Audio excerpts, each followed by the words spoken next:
Hello and welcome to My Xbox and Me, episode 247. I am one of your hosts, MC Fixer, alongside the one and only Too Fresh Crash. Crash, how are you? I'm doing good. Podcast, baby. It's a podcast. Dude, do you know how much news we got to talk about today? Like, it's actually ridiculous. Is it a lot of news? Because I was going through this and like, there's news.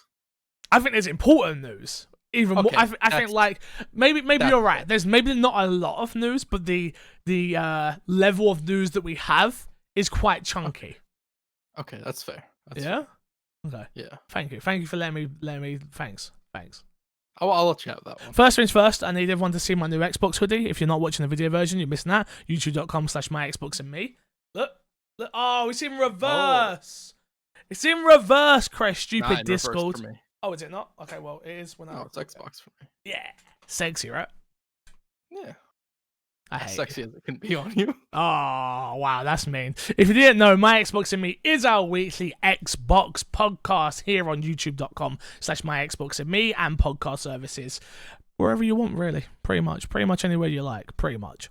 Remember, you can get the show early over on patreon.com/mcfixer. Help keep the lights on. A lot of people have reached out. Lots of people have reached out. So, what's the best way to support? Again, if you're watching this, patreon.com/mcfixer is the best way to support me. The best way to support Crash is twitch.tv/Crashnick. Plays? Just Crashnick. Damn it, I was close. It's my name. By hitting the sub button with him. But yeah, me is Patreon. Patreon's like a monthly income. The whole point of Patreon is to get to a point where I can hire editors, I can hire Crash full time. Like, that's the dream. Will we ever get to that dream? Who the hell knows? But that's where we're working towards. That's all I'm saying. Remember to go subscribe on the YouTube channel, like I just said, and rate us on iTunes. We got one new rating this week, Crash. Did we? Is it a good one? It was Ben. Shout out Ben. Please be excited, Ben. He's a legend. He's a legend in the game. Twitch.tv/please be excited. He does the stream with camera, Crash. One of the Wow. You're giving him a shout out? Yes, because Ben has a reason why he can't. He's actually not allowed to stream with camera because of his work. So they can't find out he streams. So he can't put his face out there like that. You know what I'm saying? So, but he's an entertaining guy. So you got to allow it. What? Come on, give it to me. I'm not gonna accept that reasoning from you. Okay, well, that's shout out to Ben. I think Ben's reasoning is super solid. I don't think you accepting that reasoning is super solid. I think it tells you a lot about Ben that I like him that much that I will even shout him out without a camera. He's the only person I'd ever do that for. But could you only shout him out because he can't use a camera? Because if he had the ability to use the camera and his quality was just the same, would you shout him out? No, probably not. Okay. I see what you did there. You're right. Yeah. Okay, moving on. Topic of the show this week, Crash. Topic of the show. Yeah. Xbox reportedly interested in acquiring WB Interactive. Crash, are you doing time codes? Because I kind of was like, topic of the show, Chris. Topic of the show. Like, I was waiting for you to read it out first. Come on, so Chris. I get the time All right. All right, sure, whatever. This one was taken from IGN's Matt Kim and says Microsoft is reportedly. You're not doing that again to me, Crash. You're not. What? You're not gonna do your on me. I don't know if you noticed, but you say stuff, and I always like give you a. No, you give me like a yeah. That's a podcast. That makes sense. But I don't need your. Okay. No, that one time was bad. Fine. Microsoft is reportedly interested in acquiring Warner Brothers Interactive, following the news that the parent company AT&T is looking into possibly selling the video game developer arm of Warner Brothers. However, a sale is not currently imminent. The information is reported that alongside companies like Activision, EA, and Take-Two, Microsoft is interested in acquiring WB Interactive and in its several game developers. Whoever acquires WB Interactive will likely purchase the studios like Avalanche, Monolith Productions, NetherRealm Studios, Rocksteady Studios, TT Games, and various WB studios across the globe. It's important to note that acquiring WB Interactive will not mean any of its interested companies like interested companies like Microsoft, Activision will own characters like Batman or Harry Potter. Instead, potential buyers will have to negotiate licensing deals so studios like Rocksteady can still create new games based on DC Comics or any other Warner Bros. Characters. However, certain properties like Mortal Kombat will be included in the sale of NetherRealm Studios. Acquiring WB Interactive will massively increase the number of Xbox game studios. Microsoft already purchased high-profile developers including Ninja Theory, Obsidian, Double Fine, and more. A WB Interactive purchase will add studios like NetherRealm and potentially the license to the DC and Harry Potter games, similar to how Insomniac has the license to develop Spider-Man for PlayStation. Crash. Yes. We have a question coming straight in off the bat. I don't know where I'm at with that one. Do you think apparent caveats involved in the sale, licensing, etc., will deter some people from purchase? Will the studio be a part of the purchase, or is it solely an IP sale? So I think we already got that. That was taken from. Damn it, I've missed who that was taken from. I need to quickly go. I need to find that. No. The question was from someone from the community. It was Luke. Despawn. No, Older Slayer. Was no, it Despawn? Slayer's got Slayer one. asked a different It was question. Despawn. It was Despawn. Shout out to Despawn. I apologize. Paul Despawn. Thank you for the question. Got it. So obviously that's been cleared up. This is just the studios. They'll have to negotiate licensing agreements. I thought that's what the story was last week as well. It was, but we just didn't have it confirmed. It feels like it felt like we spoke about this last week. You bring that up, and it was very much that EA and 2K, Take Two, were interested, and we were both like, oh no, both those companies that are microtransaction heavy. We both mentioned that Microsoft would be brilliant if they bought this. I didn't think that Microsoft was definitely talking to them, right?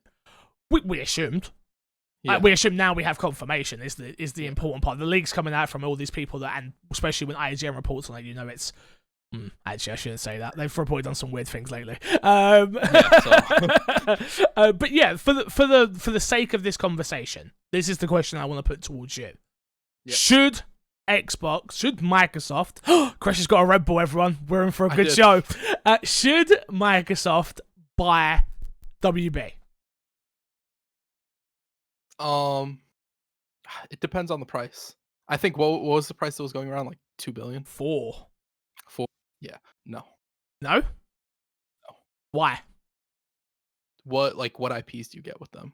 I don't think it's just about the studios. I think it's the IPs. And it's like, is it $4 billion including the? No, we're not. It's not. Well, yeah, no. That yes. So I think it would be. Let's take it as it's negotiated. That it's $4 billion with a licensing agreement in place that Xbox would get Batman and Harry Potter and stuff like that. I can't. I'm not. I don't know. I know. Yeah. This is where I'm going with it. Like, if it's 10 years, I don't think it's worth it. Damn. Yeah. Like, if it's 20 years, I don't think it's worth it. Because I think in the beginning, any Batman game that comes out in the beginning, I don't think it'll be exclusive, right?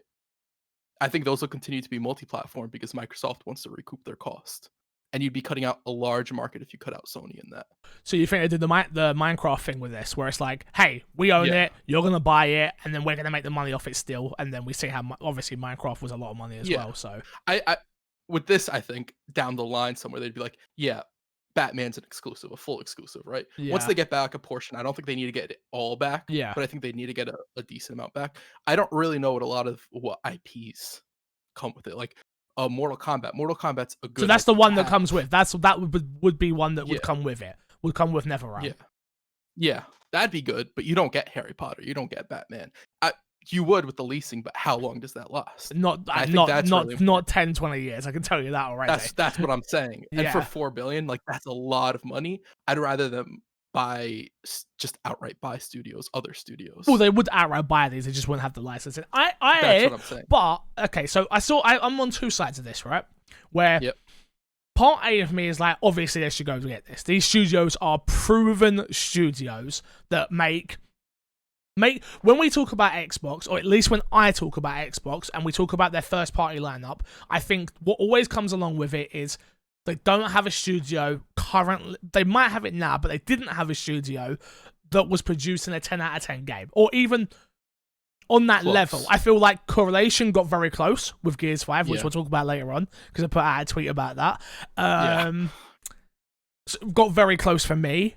But other than that, I suppose you could say Turn 10 and maybe even Playground with the Forza series. But because I don't play those games, to me, they're never going to be 10 out of 10 in my head, and it's a weird one with that. These studios... So, go on. What studio do you think is proven? Rocksteady? NetherRealm. NetherRealm's the first one that comes to my head that is proven, guaranteed every time they put out a Mortal Kombat game. No one goes, this is a bad Mortal Kombat game. If you go back, yeah. Okay. If you go back before like Mortal Kombat 9, people weren't feeling Mortal Kombat. There was like a really long patch where people were not feeling Mortal Kombat. Then Mortal Kombat 9 comes back and people are like, oh, they got it again. Then 2011. Like, they keep going with it, and then you get what comes out after Injustice? It would be Mortal Kombat X, and people are like, oh wow, the character models are starting to look better, and then you get Injustice 2 and so on and so forth. Got ya. They are good now, but that's also just fighting games. That's taken a decade to get there. Market. Yeah. And then Rocksteady's an amazing developer. I don't want to knock anything they've done. I love the Batman games. But what have they done outside of Batman? Like, I don't think they're proven. I don't think until you make me a game that's outside of Batman that you knock out of the park. That's why I'm kind of weary about the Suicide Squad game. It's not that I don't think they could do absolutely amazing with a Suicide Squad game. It's what am I getting? What's the gameplay going to look like? And how is Rocksteady going to deliver on it? Not that I don't think they're talented, because I do think they're talented. Oh, there's no question that they're talented. They're a fantastic studio. That's not even... I happen to agree with you, which is if you take away Batman, what can you do? But I do think they can do great things, and I think a new IP from Rocksteady could be absolutely amazing. Absolutely agree. Imagine that level of detail in a game like Batman. Again, I'm not even like a huge Batman fan, but I played the Batman games and they're amazing. They're amazing games. Like, yeah, absolutely. But I don't think they're amazing games because they're Batman though. For me, I agree. They're just because they're great games. I agree. They're great games because they let you beat Batman. Like, I don't think if they were like, okay, here, let's make a game from scratch, I don't think they necessarily come with Batman. I think they're like, let's make a Batman game. This is how we'd want to play Batman. This is how the combat should be. This is how the stealth should be. Got ya. And that's how they made it, right? Got ya. And I'm not saying that like they've had years to like perfect how they do everything. I'm not saying you give them like, hey, make your own game. They wouldn't knock it out of the park. I really want to reiterate that because it does sound like I'm being a little bit. No. I think you're just giving a different perspective. If I'm honest with you. If you're giving me a snapshot, answer the question right now. I say they do it. I say they do it because what do you think Mortal Kombat's worth on its own? Mortal Kombat? I wouldn't know. I don't know the price for IPs. I don't know exactly how well Mortal Kombat sells. That's what I was just about to check. Give me Mortal Kombat. What's the newest one? 11. 11 sales. Interesting. Super Data results back up claims with the company reporting that Mortal Kombat 11 was the best digital launch in the franchise history, selling 1.8 million digital copies, a huge increase from Mortal Kombat 10, which sold 400,000 copies in 2015. So that's just digital 1.8. So yeah, it's not. Yeah, it's big. Do good. It's big. Yeah. It's big. They hit the mainstream market. People watch videos of all the fatalities and all that stuff. It gets buzz around it, and maybe Microsoft does need that, but I don't know if that's valued at $4 billion because it is expensive, right? It is very costly, and maybe there's IPs that I'm not thinking of, and like because Mortal Kombat's the only one I can think of. Maybe they do have IPs where it's like, oh, it would be worth it for them to get. No, I don't think they're buying this for the IP. I don't think so either. And that, to be fair, it is a lot of studios bundled up. Yeah, definitely. It is a good amount of studios. Yeah. But you'd have to go through, and this is where Microsoft's doing their work. They're like, here's all the studios they have. Here's the worth of this studio and the worth of this studio. And let's see the leasing agreements. How long is the leasing for Batman? How long is the leasing for Harry Potter? How long is the leasing for Mordor? And all this stuff. Yeah. Predator would probably be in that, right? That WB owns that. I haven't got a clue, man. I'm not a Predator guy. I'm pretty sure WB owns that. That's why he's a character in the Mortal Kombat games. Yeah. So they could get a good amount of IPs with the leasing agreement, but it depends how long that leasing is, right? Fox own it. So Does Fox own it? That means Never Disney mind. own it. Yeah. Yeah. So forget that. Or maybe that's the old games. Maybe I'm wrong. That's what it says on. Probably that's right. what it says on You're Wikipedia. Produced and distributed by 20th Century Fox. No, you're probably right. I just do know that a lot of the guest characters in Mortal Kombat game tend to be WB owned. I think you hit the nail on the head there, though. With you need to separate each of these studios, really see what they bring, really see what they're worth. Again, I think this is the question. Insomniac went for 250 million, right? Yeah. If I'm not mistaken, to Sony, and they have a lot of IP with them. With that, other than just the creative talent that's there, which is amazing, there's a lot of IP that come with that for 250 million. I don't think NetherRealm is worth 250 million on its own. So then you've got to figure out how are they worth 100 mil? Cool. Yeah, so then what's Rocksteady worth? You have to also think about what Insomniac brings. Insomniac has two teams developing AAA games, and then Insomniac also develops VR games. Yeah. No, 100%. VR. So I'm just saying the value they have intrinsically, like a lot more value, just because they do so much as well than NetherRealms that makes one game, and Rocksteady that makes one game, right? Yeah. I don't know. What were you gonna say? No, I was just gonna say, could you not see? As I was saying, I disagree with myself, hence why I stopped myself. But it was like, could you not see NetherRealm making something other than Mortal Kombat? I could see it, but I don't see it doing well. I don't see Microsoft buying NetherRealm and being like, yeah, we're gonna let you make a game other than Mortal Kombat. Not at the start, definitely not at the start. Yeah, that's what I'm saying. And they've talked. I don't know if I'd want to get them because Ed Boon, the head of NetherRealms, has talked about how they want to make games other than Mortal Kombat, and I don't think you buy them and like we're gonna force you to make a Mortal Kombat now, right? Yeah, because that's already bad relations, right there. But do you not think that maybe it could be? This is what I say when I do YouTube content and stuff. It's like and like Twitch content. It's like one for them, one for me, one for them, one for me. Do you think that conversation could have been had where it's like, all right, we need you to make Mortal Kombat because we know this is going to sell 1 million plus. So and then you can go and make whatever it is you want to make, then back to Mortal Kombat, then back to whatever you want to do. That works in a YouTube sense, but the problem with video games is video games are very expensive. Yeah, and it's very long. Time consuming. So one for you, one for me is great, but what if the one you do for me ends up failing? It's like, no, I want another one. Don't like that. That didn't hit the mark for me. Yeah. And maybe Microsoft's like not in that mind state. You hear Phil Spencer and all this, but that's all public talk. Who knows what happens behind the doors, right? 100%. If we're going to be pessimistic, that doesn't happen behind the doors. Does it possibly happen sometimes? Maybe they're like really like chummy and like, yeah, you can do whatever. And I'm sure they are with a lot of the studios they get is like they have trust in them, but this is $4 billion. It is expensive. Yeah, I hope I got that number right. I'm pretty sure it was 4 billion. I believe so. If not, email in, let me know if I'm wrong. So answer the question. Should Xbox buy WB? You say no, I say yes. I say no. Okay.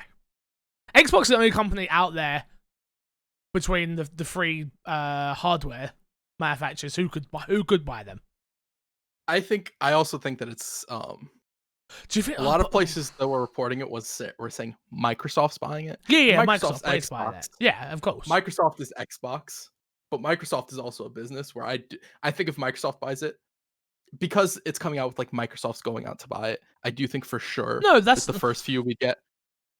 For sure, the first few we get are multi-platform. Oh, sorry. Yes, yeah. I totally agree. No, that's where I would be going with like anywhere else, like in the long run and all this. I was gonna say, but that same thing happened with Double Fine and stuff like that. Like it was reported as Microsoft bought them Because it is Microsoft. No, Microsoft own fair. Xbox. It's not. That's fair. It's nothing more than that. Yeah. I always go back to the day where like Microsoft wanted nothing to do with it. Yeah, that's not how it is anymore. No, you're absolutely correct, and you should correct me every time I go back to that mindset. I agree. I agree. When there was rumors they were selling it. Xbox, like, we're gonna sell you guys. We don't like you guys. Yeah. They were bullies.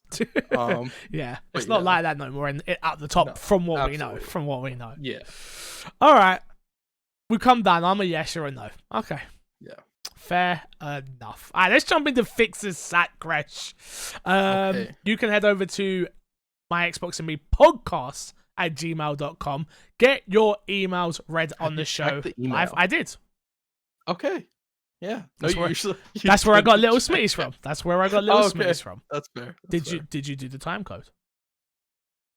I was just about to do it. Sorry, guys. You're going to have this for a couple of weeks and me just keep badgering Chris for time codes. I have to get it into I know. That's why I'm going to keep telling you.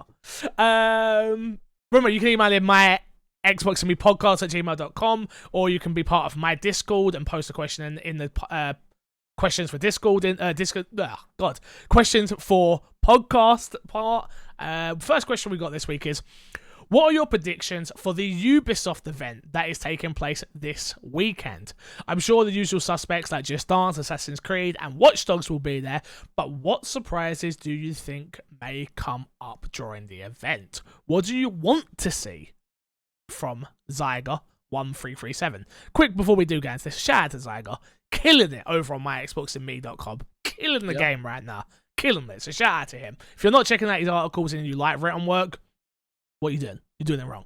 Check out myxboxandme.com. Crash. Yep.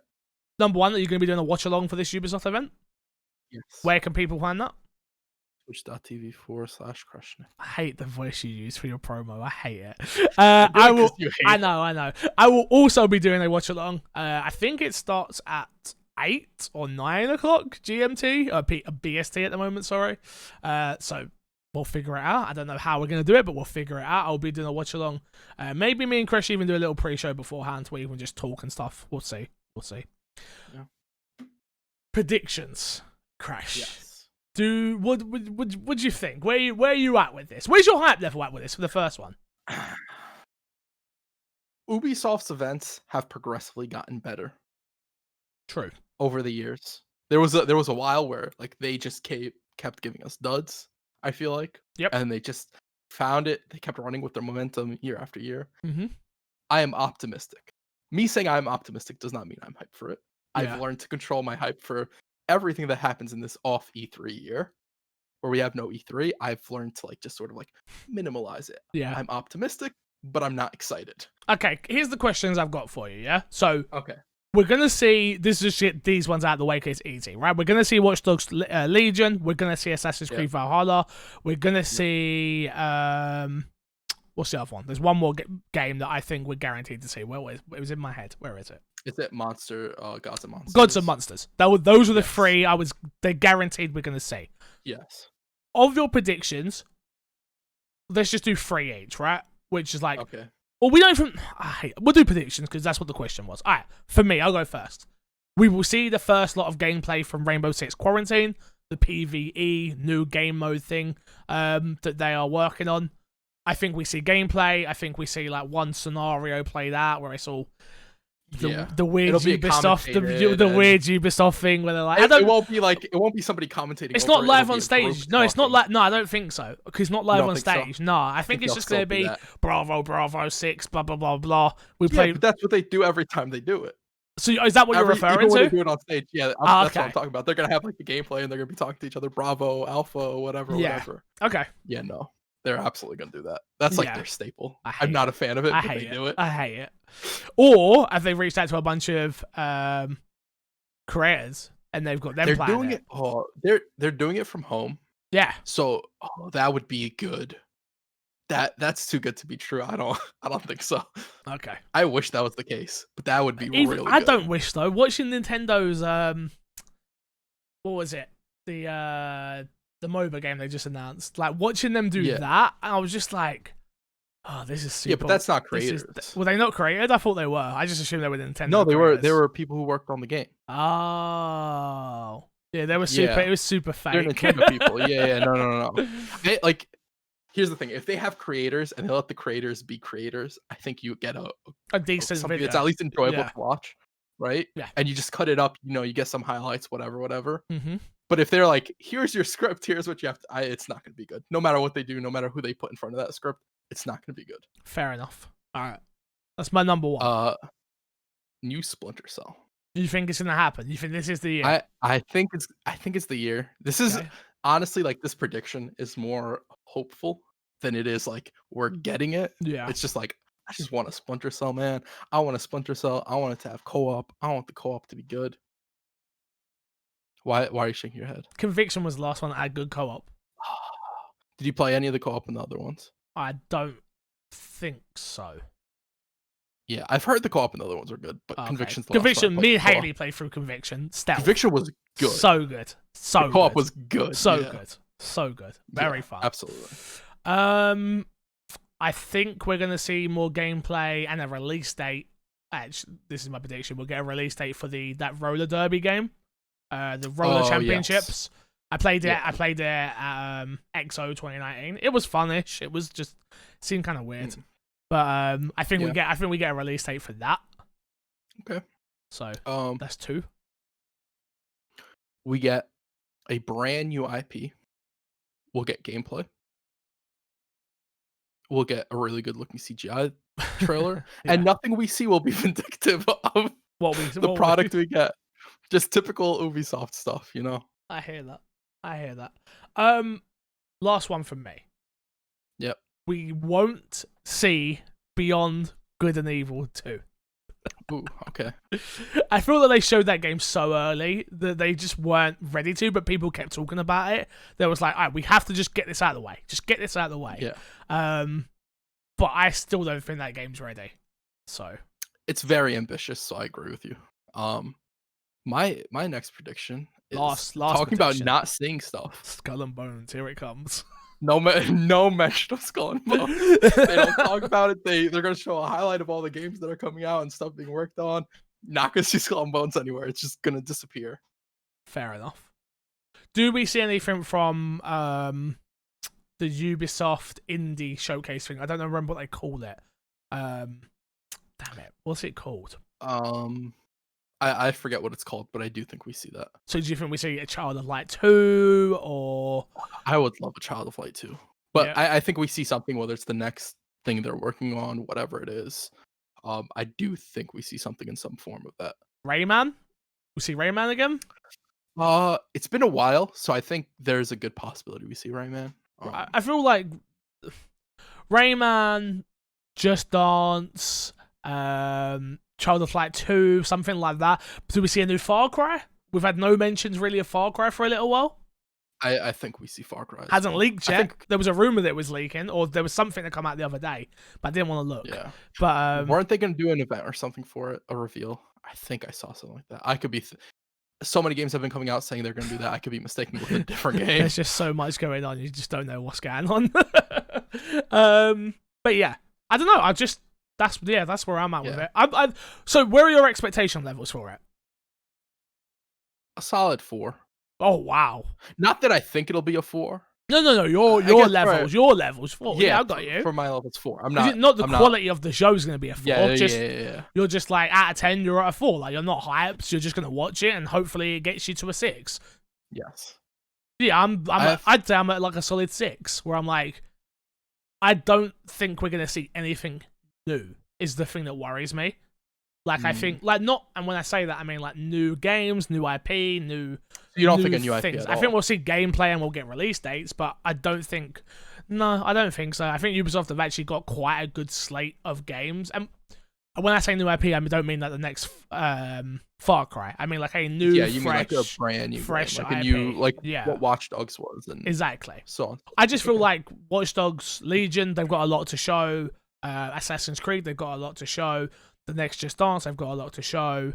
They've got like the Rainbow Six Quarantine. I feel like they need to show. They've actually shown a lot, so I feel like this is the year where they sort of double down on those games. And then next year, when E3's back or whatever happens, is the year that we get something new. I think the only thing about that is Microsoft has their event in July as well. Yep. And there's the rumor that they're gonna have an event in August. Yep. And then there's the rumor that Sony's gonna have an event in August. Mm-hmm. So I feel like there's a lot of opportunity for Ubisoft to still show off some of these games somewhere other than their conference. Maybe. So I do think they could wiggle stuff around. They do have a lot to show, but I think they could wiggle stuff around and be like, hey, we're going to show a new game at our conference. We want that to be our spotlight. Maybe we get a bunch of timed exclusives that come out from... we just saw Bethesda do it with PlayStation. Maybe we see it with Ubisoft do it with Xbox. Or Nintendo. Like, we're sort of off Nintendo here, but Ubisoft love a Nintendo game, so... And they've got mobile games, and they've got that TV show, which... Have you ever watched that TV show? It's really good. No. It's really funny. It's really funny. I've never the problem is it's on Apple TV. Like... Yeah, I'm not getting Apple TV for a show. Yeah, I got a year free, so I started watching it, and then I haven't finished it, but it's very funny.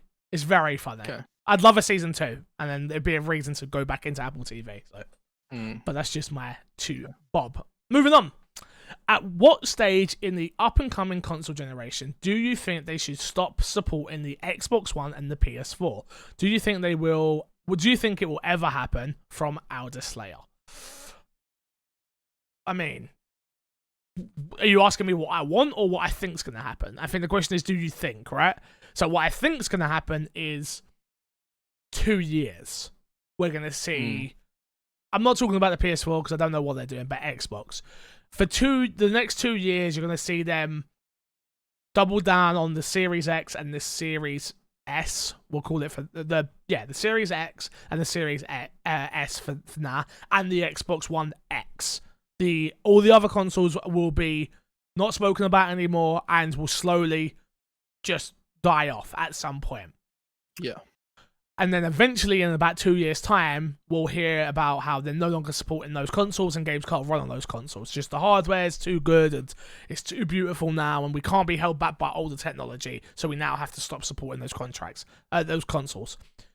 Then I think slowly in 2 years' time, you'll see that happen to the Xbox One X, because a year later, so 3 years in, the X will get the support stopped, and then we move into the increment upgrade from the Series X. That's where I think I'm at. That's interesting. I think they stopped supporting the One X, not the One X, the One and the S. The One S, not the Series S. Yeah, I got you. Yeah. A year in, and I think the One X is 2 years in. Okay. Fair enough. With the possibility that they stop supporting all of them in a year. A year?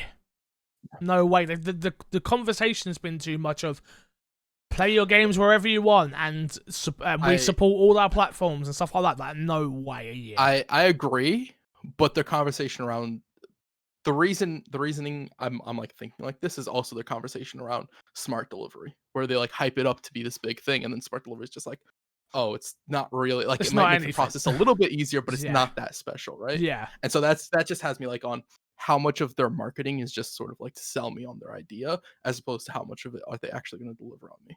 And I think the console like getting phased out is a possibility. I think it depends on how well they sell as well. I think it's just like Apple, right? Like if you pick up an iPhone 1, we'll use iPhone 1 for now, like you can't play the same games on it. It works, you can play stuff on it, but certain games are not supported on it. Like, and then as you go through, that's how I feel like that's where Xbox is at now, where they're slowly going to be like, hey, we are no longer supporting this game. Please keep enjoying the games that are there. Please enjoying the online. Like, they're not going to cut off everything, but it's not going to be supported with games and stuff.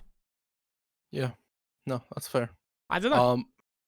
Yeah, this is one of those where it's weird, where it's like they will cut it off at some point. How soon or far? I think that'll determine like next time when they release a new upgrade, how soon they'll drop the Series S or the Series S or the Series X. Yeah. Because I think everything's kind of up in the air because this is new to gaming. So again, kind of it could. Wherever. That's just my thoughts. Where I want them to do it, they should just cut it off from the start. from what I wanted, but I understand why they're not, and I will just shut up on that because you've heard me talk about that plenty. Next question: what are your predictions? When are we going to get your predictions for the event on the 23rd? Do you think the event will finally announce price, or do you think the game price of Do you think the game price of chicken will keep going? From @SarahSquid. Chris, don't answer that question. We refuse. No predictions will be made on this show about this. We will be making those predictions next week on 2 weeks time. 2 weeks time. Yeah, 2 the weeks week, time. the week of the 20th. The week before the week before the event. The week of that week, not the week before. Whatever week. the Friday would be. Whatever the Friday would be. No, the 20th. Yeah. No, listen. Because listen, we're gonna record a special episode of My Xbox and Me okay. on my birthday, July 20th, live on twitch.tv/MCFixer, where we're gonna invite Zyger in, and we're gonna invite somebody else on, and we're gonna do a 4-way, well, like we used to do, because we haven't done one of those in a while, where it's like the whole episode is just predictions. Got it. Okay, I got it. I get it. Did I just make that up all on this show? Yes. No, you were planning this. I wasn't. I've got to be honest. I was all off the dome. But that is what is happening now. July 20th. Come along. Check it out. It'll be my birthday. We will do a predictions episode. In other words, Sarah, we're not answering your question. Yes, God. Sarah. Get out of here with your question. We ask for questions each week, but we don't want yours this week. Yeah. Next week, though, give us your question. Next week, we need more questions, so please come back. Last question in Fixer Sat Crash. We've got Fixer and Crash. What games are your Game of the Year contenders? Now we are halfway through the year. From Matt GT Little Smitty. Okay. Damn. It's a loaded question. Yeah. It's a loaded question. How deep are we gonna go into this? Nah, this is surface level because we'll have an episode where it's topic of the show. Just a couple. We should do one soon for like the half-year mark. Yeah, you're right. We should. So maybe if there's not a lot of news next week, there's gonna be news. There's all the Ubisoft. There's news everywhere, Crash. Maybe we do a special episode at some point. Well, we can't just keep doing specials. Like Jesus, what do you think I am? Made a specials? I can't just make them up. Okay, wait. Not a special episode, but a YouTube video. Nah, it's not a podcast. We upload it on the podcast service, but it's not a podcast. Nah, we are talking. We upload it as a special YouTube, just a YouTube video for 2 Wednesdays from now. Yeah. And it's not part of the podcast, but you have to go click it if you want to watch it. And we upload it on the podcast service, so it might just be 20 minutes. I like what you're thinking. Yeah. Let's pretend I made it up and you didn't. Sure. Perfect. That was a really good idea. Thank you very much, dude. Wow, you are a genius. Whoever came up with that idea is a genius. It's just what I do, man. It's just what I do. Yeah. Crash, Game of the Year this year. What so far? Yeah. Warzone. I'm off of Warzone for now, but like based off like just what got me in and what I played so much and what I really enjoyed. Warzone. Makes sense. Yeah, I mean, obviously, I'm playing 25 hours a week at the moment, like streaming it wise.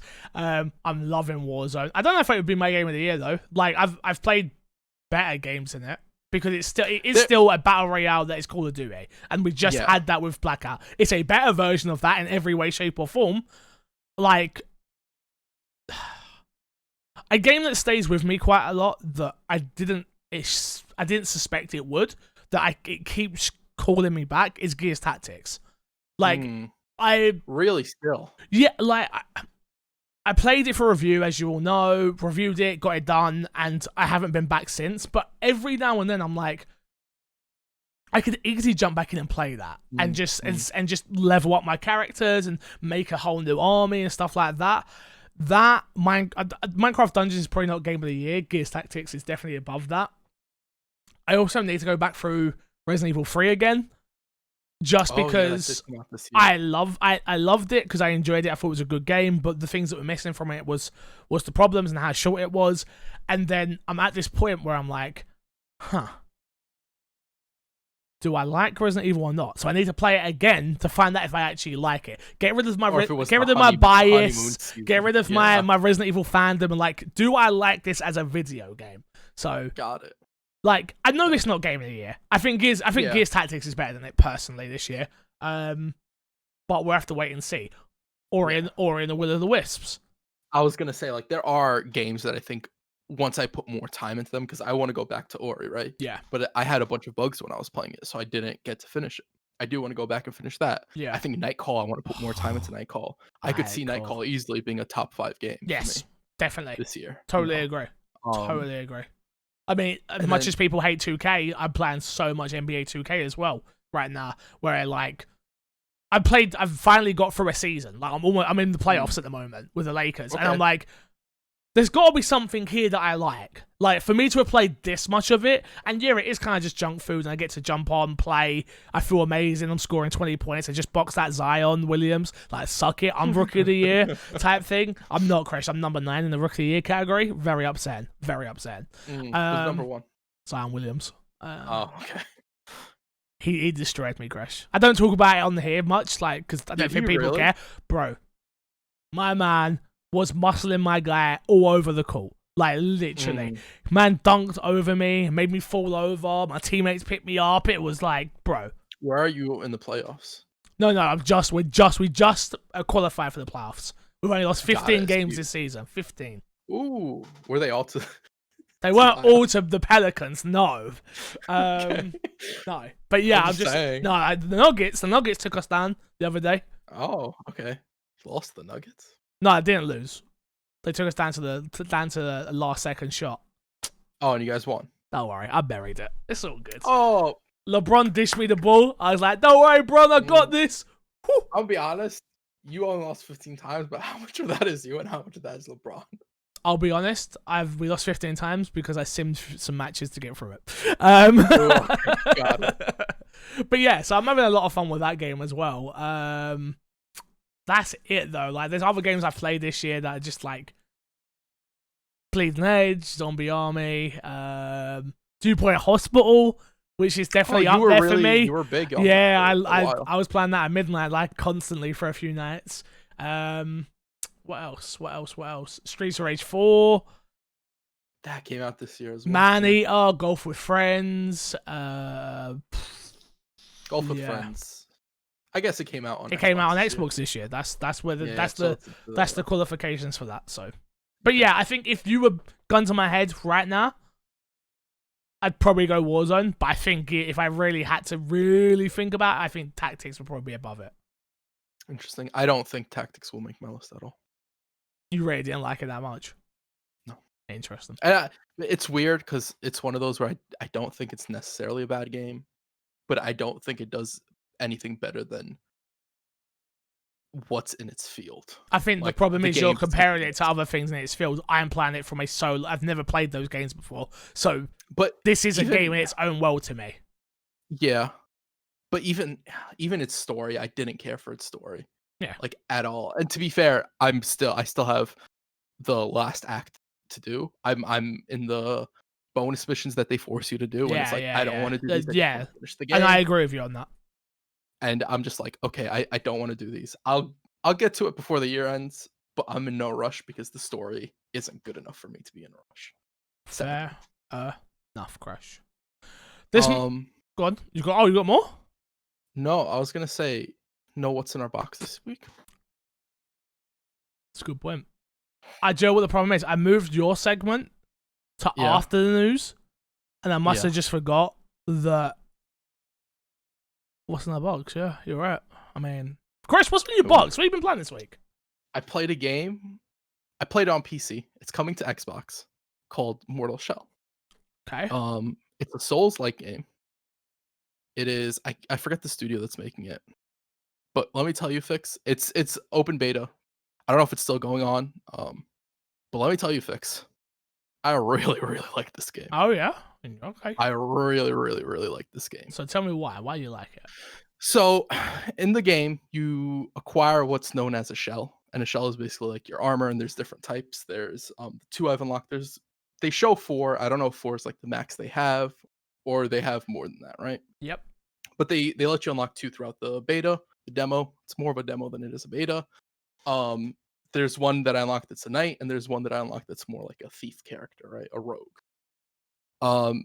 And you unlock the shells, and the game has a really interesting mechanic where normally in a Souls game you have a block button, except for Bloodborne, but it's not really Bloodborne. It is more a mainline Souls game, like Dark Souls, Demon Souls, like that.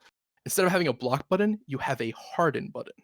Okay. So you basically like you can be mid swing and you can harden yourself, and then the enemy will smack you. And if it's a boss, they just like smack through you, and they go around, but you don't take any damage.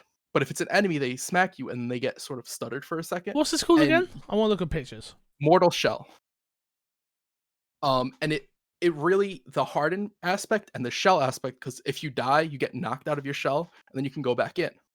There's also items that let you voluntarily go out of your shell, and then there are other items that let you call in other shells. So there are items that let you switch between shells. So basically what it is there's a whole bunch of mechanics that make the game really cool. I think it's really worth looking out. I think if you are a Souls fan, it has really interesting mechanics. It is probably the most Souls-like game since Bloodborne and like the Soul from Software games. I think this is the most Souls-like game, where the VO is very reminiscent of Souls, the world design is very reminiscent of Souls. The combat, aside from the no block, is somewhat reminiscent of Souls. I don't know how much that changes the deeper you get. It has the stamina bar. You die, you lose. You don't lose your money. You lose your glimpses, which you use to upgrade abilities, but you don't use those to buy items.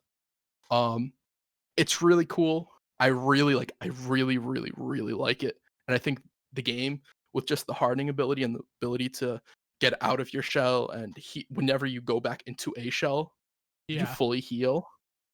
So the ability to be able to juggle both those, I think, gives you as a player a lot of agency on the battlefield, which I think is really interesting. And I do think this is a game to look out for if you are a Souls fan. Huh. Well, didn't see that coming. It looks interesting. It's very dark. Very dark. Yeah, it's very Dark Souls. Yeah. I wasn't expecting to like it as much as I did. I had read a preview. I think it was from Polygon or Kotaku, maybe even IGN. I don't remember who I read it from. Yeah. And I didn't, when I was reading, I was like, oh, this is interesting, but I don't know if it'll really grip me, because they don't have, like, you also don't have a healing item in the game. You have healing items that take like 30 seconds to heal you 40 health, which 40 health is actually, it doesn't sound like a lot, but it's a decent amount of your health. Yeah. But the way the game really wants you to heal is by getting back into your shells. And so figuring out ways to get out of your shell and summon down other shells is really where I think that game shines, and where the mechanics really start lining up together. And you can upgrade shell. Rule co-op. I don't know if I don't think it has co-op at all. It is, I will say it's on the Epic Game Store. It's $30. I don't know if that's early access. I don't know if it'll be $30 on full release. You'll get it. It is $30. Yeah, I'm getting it for sure. I really, really liked what I played. Fair enough. Yeah. I haven't really played anything but COD Crush. I'm destroying fools. That's probably why you forgot to put what's in your box. Probably because it's like, well, I'm only playing Call of Duty. No one cares. Honestly, dudes, I'm at the point where it's getting a little bit scary. I'm getting to that point where, like, people are asking to play, and I'm like, I'd rather play solo and just. I want to do good. I don't want to. I hear you. That's how I am with every game, because I'm that good. Oh, of course. I like, honestly, it is though. I'm getting to that point where I'm like, not that I don't love playing with everyone, because I do, but I'm getting to that point where I'm like, I'm sweating right now. Like, you don't want to play with me while I'm in this puddle of sweat. I'm gonna be honest, Fix. I watch your stream sometimes, and you're playing with people, and you're calling them out for like what, like, you should have done this, that. And then you laugh about it afterwards. I'm like, oh man, I wouldn't want to play with Fix, because I talk back to Fix. These people are just like, oh yeah, they're having jokes with you. I would talk back. Yeah, well, the problem is we're at this, because we're in this weird place, yeah, where a lot of people that are playing with me lately are learning the game still.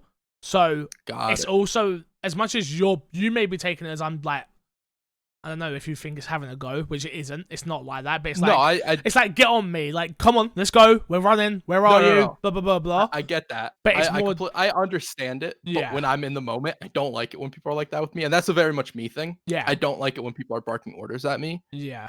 You could never, and you don't do it super consistently. No, I just like, yo. Yeah. My biggest pet peeve is dying to one person when we're a squad. Because I don't understand why. I hate when someone's, if I say we're pushing on the bay right now, like I've picked up a bay, we're pushing on the bay, and I rush a guy, I don't care if I die, but you should be behind, like either behind me or on the flank or to my left or to my right to just kill that guy afterwards. Because 9 times out of 10, I'm going to hit the guy. Like, I may not kill him, he'll probably kill me, but you need to get that pickup kill instantly. Do you ever confirm people are coming with you? Everyone tells me they're coming and they get distracted by boxes like you did today. I'm just saying. Literally like you did today. Wait. Okay, you told me go get the bounty. Yeah. Did I ever give you a verbal? Okay. Do I have to listen to you? Yes.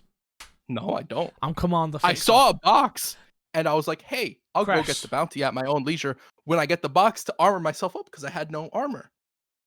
And then after that, you were like, yo, let's go chase this bounty. I'm like, Fix, we're right next to the store. We wiped out everybody in the area. Let's go, get the care package and whatnot. And you're like, no. And then afterwards, after I love how your face changes as well. I don't like the way your face is changing right now, assuming I'm a monster. I'm not. I just want kills. I just want wins. I just want it all.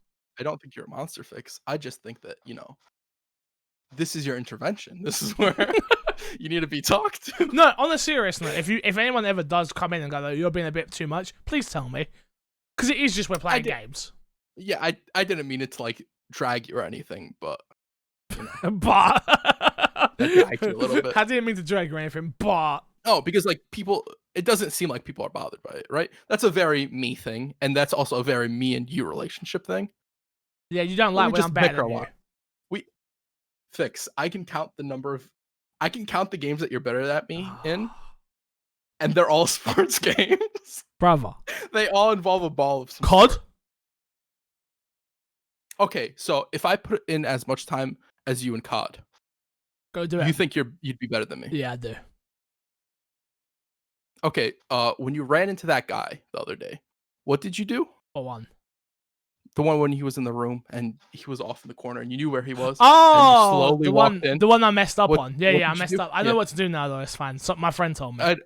Your friend? Who was your friend? My chat, obviously. Oh, okay. Yeah. It has nothing to do with you. You weren't there. I get that. I understand that. All right. Moving on. Unless you played anything else this week. Better? That's cool. Yeah. No, I didn't. That was it. Moving on. This week's dashboard, we have Xbox event confirmed July 23rd. This one was taken from my Xbox and me by Zyger1337. Ooh, Zyger. I'm sure Chris is going to write the time code right here, chat. Just right here. He's going to write it. Can you let me do that? After weeks of speculation... wait. Do you want me to do time codes and host? Is that what you want? No. That's not what I want. I can do it. I just want to know why you called out chat. Oh yeah, true. I'm talking to the audience. I'm not, my bad. Chat's in my head. Chat's in my head. I'm sorry. After weeks of speculation and rumors, Microsoft and Xbox have officially announced that the Xbox Game Showcase event will be set for July 23rd at 9 a.m. PT. Yo, Canada. I'm sorry, not Canada. I apologize, Canada, for shouting at you. Yo, Zyger, let me make one thing very clear, yeah? My Xbox and me, my website. At least put the damn BST time as well, because I'm not going to have you slandering my website like this. All right? Crash? I'll be real. I don't think you want to anger Zyger right now. True, he's the only one doing anything. He's the only one doing anything. On the website. You're right. He makes more my Xbox and me content than me and you. That's true. Damn. Yeah, I'm just saying, you don't... Zyger, keep doing you. You want to just put PST? I could convert it in my head. I'm good. I could convert it for Fix. Don't listen to What is it? 5 hours, right? It's 5 hours from... So, 8 hours. 8 hours. That's Fix, math, don't worry about it. I'm not doing it. I refuse. I'll do it for you. You just hit me up at any time. This is what Zyger wrote. Zyger wrote 9 a.m. PT. Cool, Fix. It's 5 p.m. for you. I knew what time it was anyway. I got it. I knew, but... I'm just saying. Do you know why I knew? Because I checked the Xbox UK Twitter. All right. Okay. I'm just saying, Zyger, you the homie. Keep doing you. I got Fix has questions about this. I'm my Xbox and me too. I could answer it for Fix. Exactly. He's got it. The showcase will be streamed on Xbox.com, Twitter, Facebook, YouTube, and Twitch. No Mixer. Is Mixer shut down by this point? Yes, 22nd. Oh my god, that's... We talked about it last week. Yeah. That's so dirty. Oh man, I wonder if that's why we didn't... I don't know. I wonder if that's why we didn't get a date until now. No, I don't think so. I don't think so either, but it's just like the date's right out. Oh, that's so dirty. This news goes along with the announcements last week in regards to Summer Games Fest. Go on, you got something to say? Just keep reading. Stating, it's okay. Starting on Tuesday, July 21st, and going through to Monday, July 27th, there will be a host of early game demos being hosted by the Xbox Game Store on both Xbox and Windows PC. The live stream will begin at 9 p.m. Oh, that was the other part that I added. That's not from Zyga's article. That's from IGN. You added that's that. from Okay. IGN. That's from IGN. I was gonna say that was for me for reference. That was reference. That was reference. Okay. My bad. I should have. That was That's not bad. We didn't mention the old demo thing. What do you think of that? Before we get into this whole Xbox event stuff. That they're doing demos. That they're taking the demos that were going to be at PAX, EGX, Comic-Con, stuff like that, and just uploading them and letting people play them. I like it. I think you should do more of it. Do you think people are going to use it, though? That's my thing. I'm really interested to see where... Yeah, go on. I think that with how many people create content around games, right? Everybody can be a game... I want to say journalist. Journalist is the correct word. A game source, a game critic, influencer, source, whatever you want to call it. Influencer. How many times do people have to rush through a demo? How many times do people not get the opportunity to play a demo when they go to events? Sure. And this also alleviates the amount of people that go to events. The people who are there just to play demos can play demos at home now. They don't have to go there. And that would theoretically, I'm not saying it would actually, but theoretically, it does alleviate the crowded space. It does alleviate the amount of people. Do I think they do this next year? Probably not. Maybe Microsoft does it, but I don't think that this becomes like a studio-wide thing where every studio's doing it, where EA's doing it, and Ubisoft's doing it. From a work purpose type thing, I totally agree with you. When I go to EGX and I go to these damn events, I don't get time to play anything. So I miss out on most of the demos. But if they were like, hey, you're at the event, cool, come be here, blah, blah, blah, blah. We're going to send you this link or this thing, and you can stream them through Project xCloud. You can check out all these demos once you're at home for the next week and write up your previews.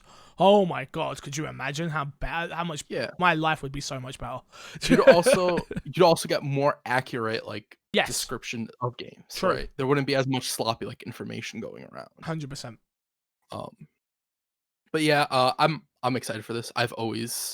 Game demos are an odd thing where I think a lot of people miss game demos, but also a lot of people will probably, when a game isn't perfect, a lot of people will play a game demo and be like, I never need to play this game again. Yeah.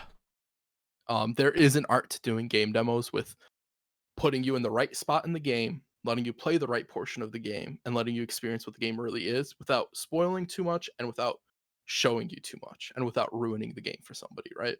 Interesting, yeah. So that's just there's a lot of stuff that go into a game demo. But I'm excited for this. I would love for more game demos to come back, especially game demos that are more previews than they are sort of like, hey, try our game before you buy it. Fair enough. But back to the event. Yeah. How you feeling?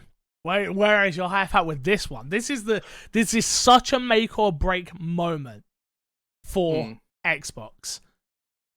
And this is their E3 moment right here.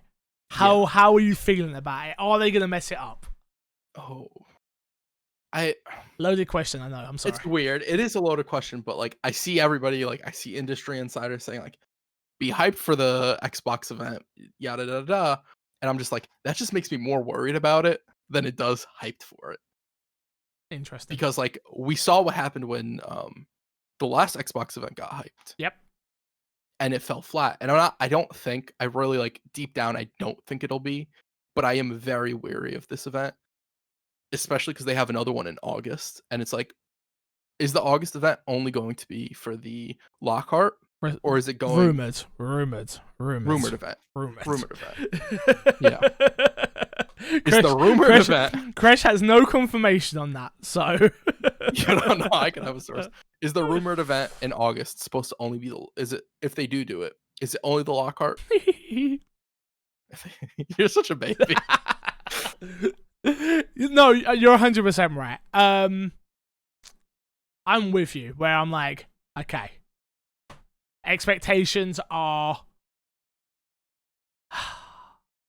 I honestly, on the outwards, I'm at a 5. On the inwards, I'm at a 9. Honestly, I'm trying not to be that guy that's like, this is gonna be it. This is make or break. This is. And don't get me wrong, I say it on the podcast, but like, I'm trying not to be like, oh my god, we're gonna see the new Halo, and it's gonna change Halo forever, and we're gonna see Fable, and it's gonna be a brand new reboot of Fable, and we're gonna see, I don't know what else they've got up their sleeves. Like, we're gonna see Everwild, and it's this majestic, beautiful, amazing game. Like, I'm scared. I really am scared for Xbox because I feel like we're gonna see Halo, and it's gonna look amazing.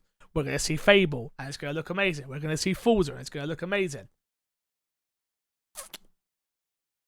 And it's going to be people, it's going to be people doing the same thing as they always do, which is like, we don't care about these games. These games are not Horizon Zero Dawn, or these games are not this. These, like, it's weird looking at the PlayStation conference, right? And like the biggest talk about anything from the PlayStation conference being bug snacks.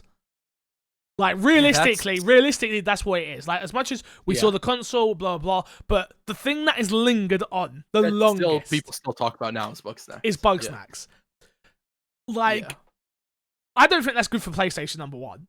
Like, that people need to be talking about Horizon, like, and Spider-Man, which are going to do fine, don't get me wrong. But with Xbox, I'm like, they need their first parties. We need to see Compulsion's new game. We need to see... what In Exile's working on. We need, like, there's so much more. Do you know what I mean? The problem is, like, a lot of the studios were acquired more recently, and so it's like, how much time have they had to make their games, and are they ready to show it? Would you want them to show a game that doesn't have gameplay? Yes. That's just a trailer. Yes. But would people want that?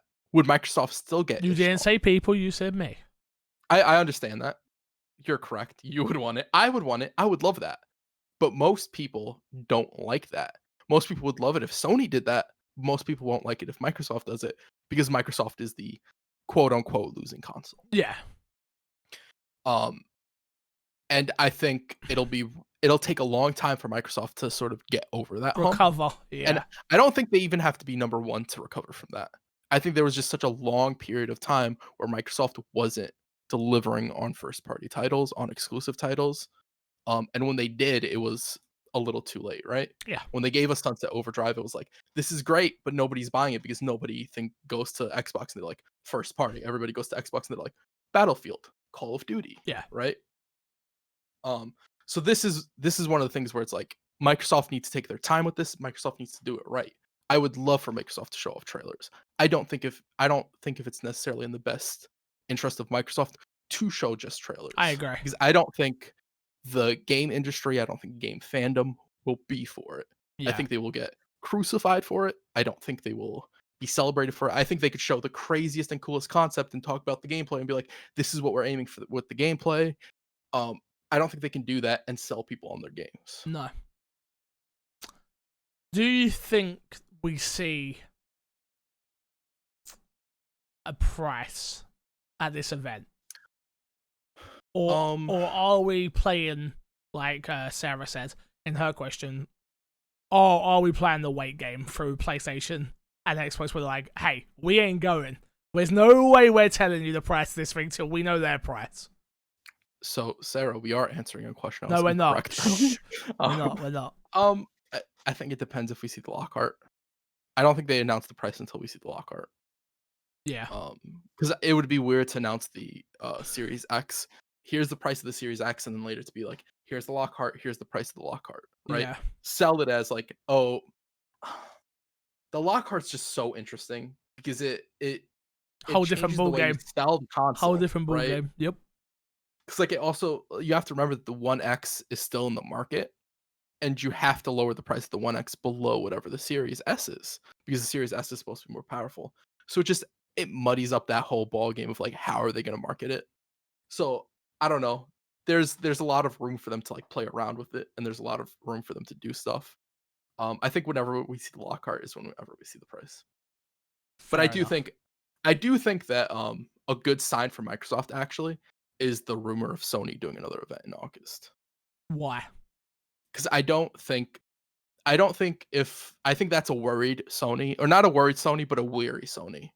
And I think that is good for Microsoft, because I think that means Microsoft has something internally that Sony's probably heard about, that, oh, they're doing da-da-da, or they have this many games, or like nothing maybe concrete, but stuff that does make Sony weary. Don't forget, we still got Gamescom is happening. Yep. We are getting a Gamescom digital event. So Xbox can definitely show stuff there, or show more stuff, gameplay, stuff like that there. I feel like this event needs to be games, which we've heard before, but high quality level games. I feel like we heard that at last year's E3, and then we got like Crossfire and a few other games that I was just a bit like, okay, that go-kart game, I'm like, what? I think last year's E3 was also very focused on going overseas, outside of the normal Xbox marketplace, right? I agree. And also, I think it was a very gamer, like a gamers conference, not necessarily like a wowing you conference, but we have Phantasy Star Online, we have Crossfire, we have these games that gamers love. Yeah, like, they aren't the flashiest, they don't look the best. Yeah, but gamers love them. I do think that this year, think for this conference, event needs to be flashy. Needs to be beautiful games, looking amazing, running at 4K, 60, 120 frames, whatever we can get it to. Like, it needs to be the creme de la creme of gaming. Yeah. I'm so interested to see what Fable looks like. Yeah. Because on its look alone, could bury this game. Because if it looks like Sea of Thieves and Everwild and Grounded, I'm just like, I don't want another game looking like that. I don't need another one. I think it needs to have good graphics, right? But I do think it'll look more cartoony, because that is Fable, right? No, 100%. I get what you're saying. You're talking about that art style. Yeah. Not the cell shaded, because it's not really cell shaded. No, it's not cell shaded. Like the low polygon clay. In my head, it reminds me of like clay. I don't know why, but yeah, it's just like that's You don't want that. You want something that's high res, a lot of detail. Yeah. Still looks cartoony and whatnot, but it's Fable, but looking better. And can Playground pull that off? Yeah, they make racing games that look really good, but that's racing games. Well, their worlds. Their worlds are really nice. Is the way you gotta look at it. Like, they can build a world. Yes. Combat and skills and skill trees, and like the thing that I love about Fable is like buying houses and the tech within Fable. Like, I go off and I come back on in a week, I'm still collecting rent. Like, all of that needs to still be there for me. It's also weird, because I do think that a game like Witcher sort of goes into Fable's niche, where Witcher does have these funny moments. Witcher has these like the more serious tone, character. Such a more serious tone. It's a more serious game for sure. Yeah. But I do think there is some overlap where Fable has to, at least in some of those aspects, need to compete with Witcher. I don't think it necessarily has to surpass them, because I do think Fable is a much more lax game. And like you said, there is the whole rent thing, there is the buying property, there is all this buying other shops, stuff that all that, and I know, if I'm not mistaken, I'm pretty sure they took all of that out of Fable 3. But that's why that's why I wasn't on it, as I didn't like it as much. Because Fable 3's thing was like you're ruling exactly. And all you're allocating the money. Sort of like, I am a hero, I am a legend, I'm going to do or a bad guy, one way or a bad other. guy. Yeah. A legend is a good way, because a legend can be a bad guy. It doesn't necessarily have to be good. True, you're a legend, but you're a bad guy. Insult and a compliment. Thank you, Fix. Moving on. I don't like playing games with you anymore. Yeah, no, I understand. Moving on. Xbox Series X will reportedly be revealed in August. This one was taken from IGN by Joe Screbbles. A new report claims that the much-rumoured Xbox Series X, or the Xbox Lockhart, will be revealed in August, after it was originally scheduled for an E3 announcement. According to Eurogamer sources, Microsoft had originally pegged June as its announcement month for the aligned lower priced, lower powered version of the Xbox Series X, using the E3 showcase as a space to explain the console while showing it playing the same next gen games as the more powerful console. The site now reports that the Xbox Series X will get its own reveal, presumably in an Inside Xbox-like showcase in August that supports a previous Virtual Beat report. Venture Beat, thank you, sorry. Pretty much everything we just spoke about, which is it's coming. We are getting an event solo to just explaining what this thing is and why some of you will want this instead of the more expensive one. Yeah. So if Microsoft has this event in August, and it is just an Inside Xbox, and they don't really reveal anything new, but they reveal this console with the price, and then it's rumored that Sony's going to have another one in August, and they held back first-party games and third-party games they have. Do you think that's bad for Microsoft and Xbox? No, because the state of plays have never been okay. They've never been to that level where, like, don't get me wrong, we got Resident Evil there and we got Last of Us content there as well, but it's not like it's going to be like AAA after AAA after AAA after AAA. Like, it's not that. So I don't feel like it might be one new game we didn't know about, but I don't think it's going to be like a bunch of smaller things with like Iron Man VR and like those type of level of games, which, don't get me wrong, people love that, good for them. But I don't think it's going to be something that's going to be like, oh, we didn't see that coming, Xbox, you're in trouble. Like, nah. Also, another thing that's not here, we kind of talked about it last week, but I don't know if we ever asked this question. Do you think that there's a possibility that any point this year that Microsoft announces the Oculus for the Xbox? I mean, it makes more sense with the deal they just made with Facebook, but they've been making deals with Facebook for a while now, and I've been predicting it for an age. Is that Phil's always been very apparent on they are not focused on VR. But them being not focused on VR doesn't mean they can't bring somebody else into the fold who is focused on VR. I don't feel like Oculus is like lit the world on fire at all either. And PlayStation has it beat on price, and Vive has it beat on quality. So Oculus is just sort of there. So aligning with a console does seem like a smart thing. No, I don't think we see it, honestly, but I'd like it to happen because I'd like to have VR on Xbox, honestly. That's fair. Moving on, Crash, this is a huge one, which is multiple publishers apparently considering raising game prices on the Xbox Series X. Following the news of NBA 2K21 will be $10 more on the Xbox Series X, the research firm IDG Consulting has said that other games publishers are also considering increasing for the price of their games, speaking with GamesIndustry.biz. IDG president and CEO Yoshio Osaki explained how game pricing has, quote, remained flat since 2005, whereas TV and movie prices have increased significantly, end quote. New quote. The last time that next-gen launch software went up in price was in 2005 and 2006. That went from $49.99 to $59.99 at the start of the 360 and PS3 generation, Osaki said. During that time, the cost and price in other affiliate verticals have gone up. So that's the end of those quotes about that. Question, Chris, that we got coming from Zyger that says, from Zyger1337, says, with 2K announcing that NBA 2K Standard Edition will be $70 on the Series X and the PS5, do you think this will be the beginning of a new standard pricing for next-gen games? We know for years that prices on making games continues to increase, so a price increase on selling the game doesn't shock me. But do you think the average customer is ready for this? Crash. Is the average consumer ready for this? The vocal average consumer? No. I think if there's price increases, I think most consumers, I think a lot of gamers won't really complain about it. But I do think there will be a very vocal portion that is really opposed to this. Yeah, I think it's a matter of time.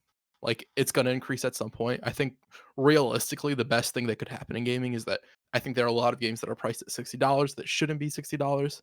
I think there are a lot of games that are priced at 60 that could be more 100. than $60. Yeah. Yeah. So I think that's something that the gaming industry does need to get more fluid with. I don't know if fluid's the correct word. Yeah, But like, I get more, what you mean by fluid. Like, it needs to...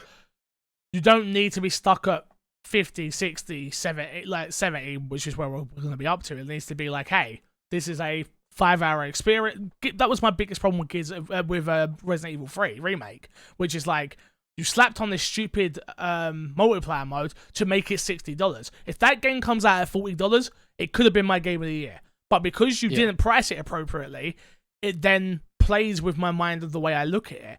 And I'm sure it does for many others. Or imagine that game was 30. Maybe they couldn't do that. Maybe the cost of what it cost to make that game it couldn't be that price, hence why they had to slap in a multiplayer mode to even make that game profitable. Like, I don't know. But no, I agree with you that the spectrum needs to be played with more. It doesn't need to just be 10 or 15. Sorry, like, I think it's at the moment it's 15 to 30, no, to 40 to 60 in America, if I'm not mistaken.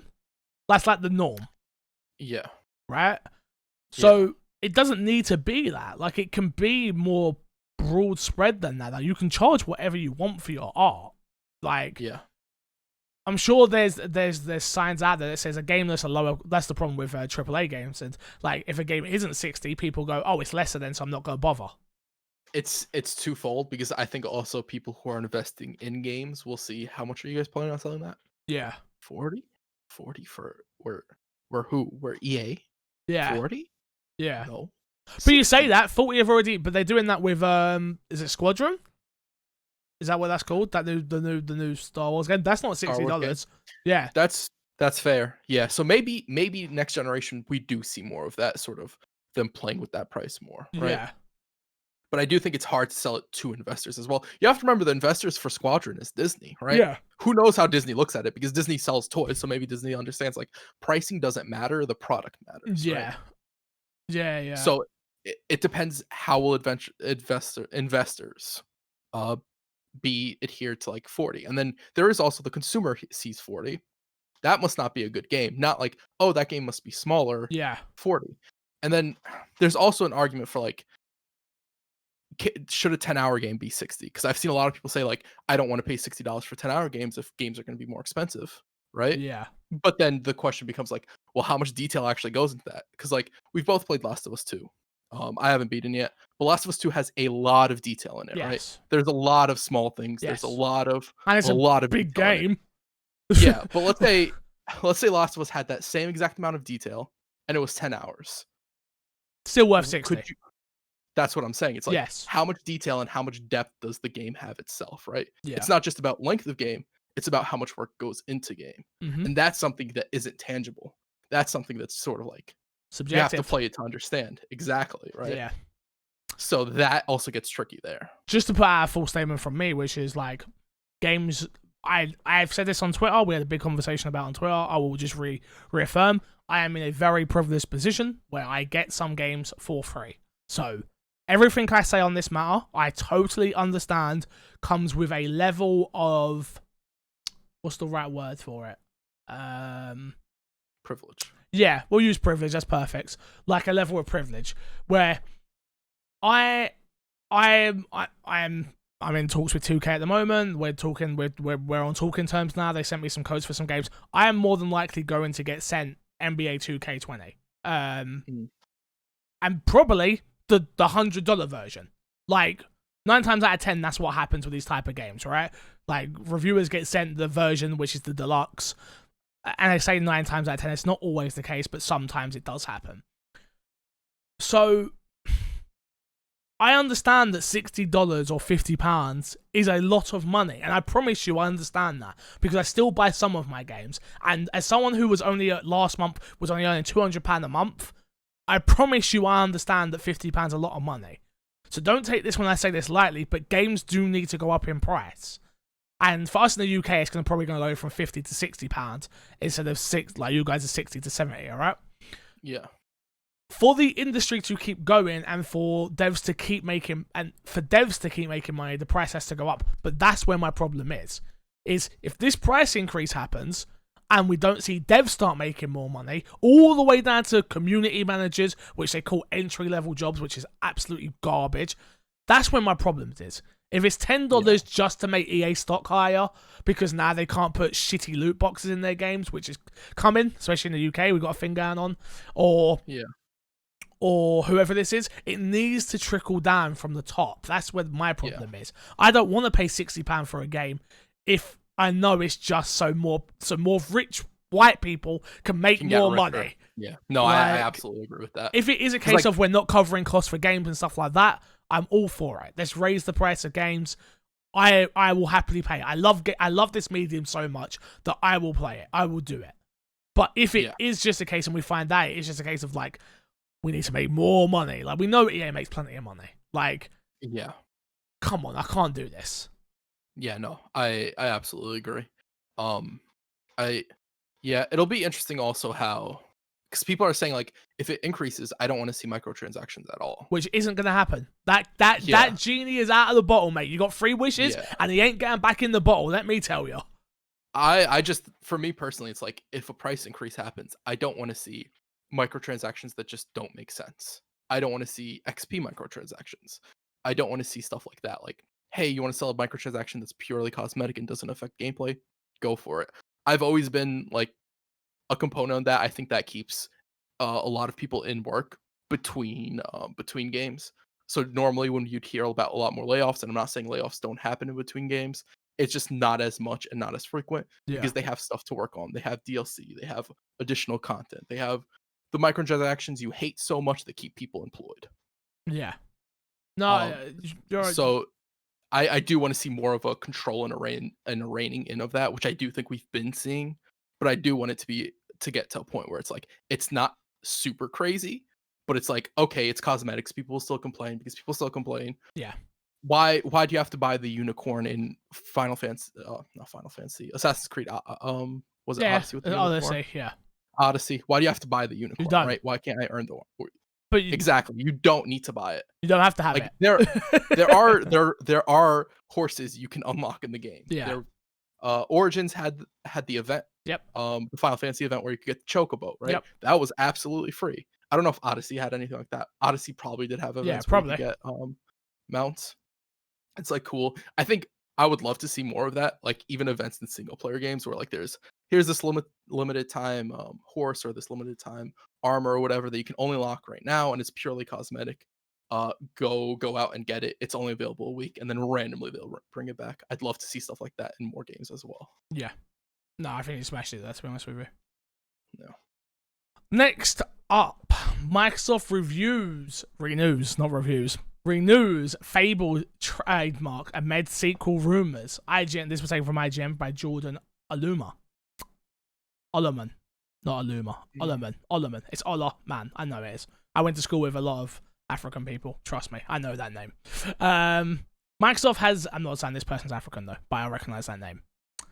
Microsoft has applied the renew to its Fable remark. Let me try that again. Microsoft applied to renew its Fable trademark as rumors of a sequel to Lionhead's RPG franchise continues to swirl.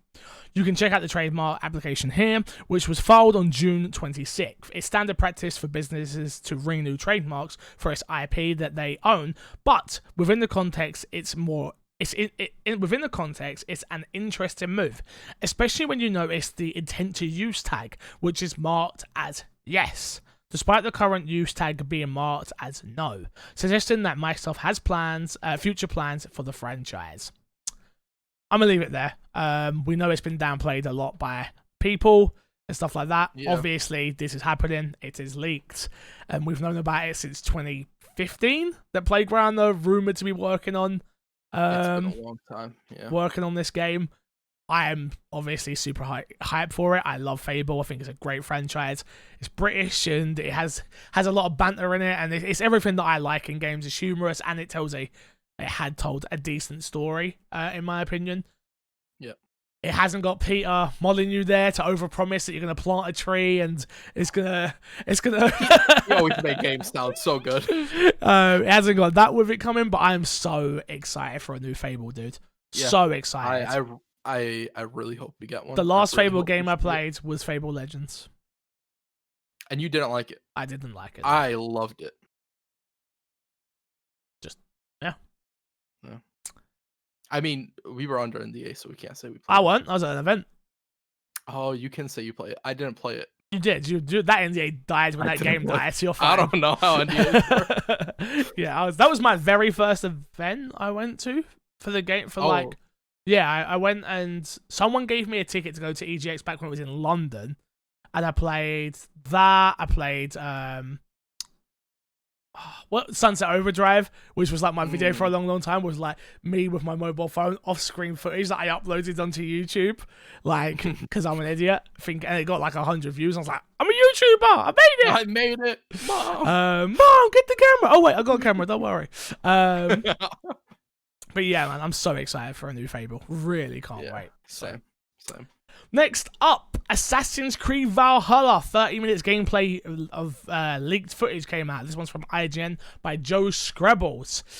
Sure as sun follows rain, Assassin's Creed games will be shown off before Ubisoft want them to be. And today is seen another example of the